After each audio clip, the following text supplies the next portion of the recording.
A social worker's role on an inpatient unit usually entails that we usually meet with all the patients and the families as soon as they're admitted.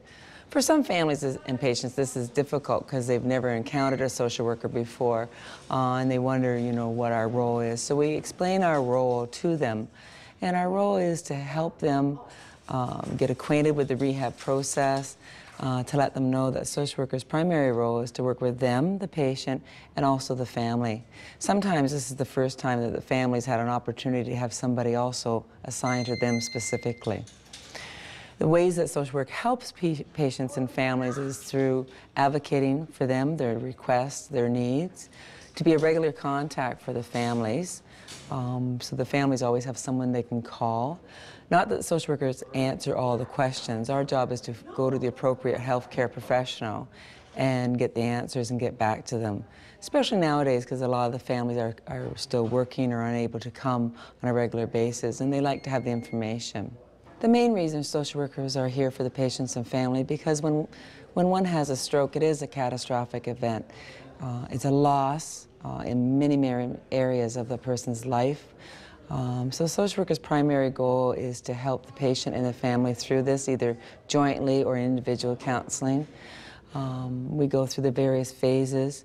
It's very individual, and that's why social workers are also available, because it's something that's very personal. Every loss is dealt with differently by every patient, as we all deal with things differently in life. So my role is to find out the patient's coping skills before, how they've coped in life before. It helps me understand where they can need help. If the patient was a very positive, upbeat person and always seen life as as a positive event, and were coping well before their stroke, they tend to do a little better than those folks who were having a lot of health problems before and just not feeling very positive about their life in general.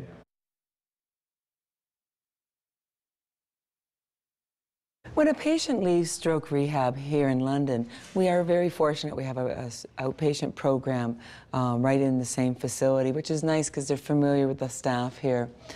Our team makes the referral to outpatients, and it's for patients who can continue to benefit from rehab.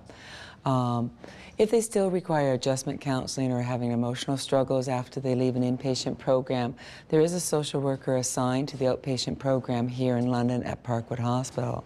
So if they're not going to an outpatient program here at our facility, a lot of the times we'll reconnect them with the community if they've come to us from a smaller community, if there's a rehab program there. If I feel that they need outpatient counseling, at which time I'll make the referral to a social worker in that area or a psychologist. We're very fortunate in Ontario with CCAC, which also will provide, if a referral is completed, in-home assistance with personal care. They'll provide an occupational therapist to come in to assess how they're managing in their home, and physiotherapy sometimes to set up a program for them. But most important from my standpoint is they also will have a social worker go out and help them with adjustment, re-entering into the community, help finding some of the community services that would be most appropriate for them in the community. And those are the two areas of outpatients that people can receive in the community. When someone has a stroke, it affects the patient as well as the family, and part of social work's role is to help the families with the grieving process, and it's definitely a grieving process for families. They've lost a loved one's ability to help around the home. Sometimes there's a loss of income. It's just a catastrophic event for them to see someone who suddenly cannot do what they did before. And it's a dramatic change. A stroke happens quickly, and it's quite devastating. Families need to hear that it's okay for them to grieve.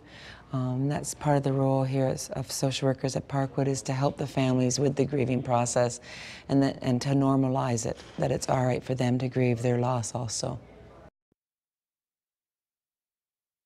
As a social worker, sometimes you have people who are very devastated by their stroke and may not have that sense of control. Part of my job is to help them find their small achievements, to help them find their sense of control that they can do this. We do this through counseling. We do this by matching them with other stroke survivors who tend to be more optimistic, who tend to have maybe better coping strategies.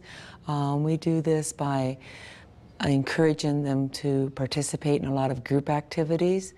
I think the best therapy sometimes, though, is patients spending time with other patients and learning that, you know, they can survive through this.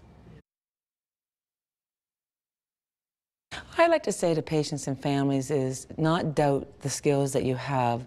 Just because you're not an expert on stroke and stroke recovery, you have living skills that supersede any of the educational things that we can teach you.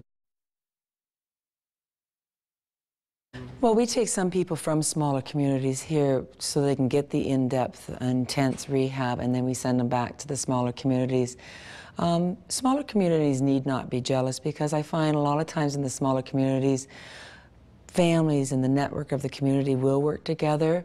I find in the smaller communities, friends and just neighbors are more willing to provide transportation to bring them back to the big city for the appointments. I think what's important is patients and families need to ask. So many of us are brought up not to ask for favors, but more now than ever in your life, it's okay to ask.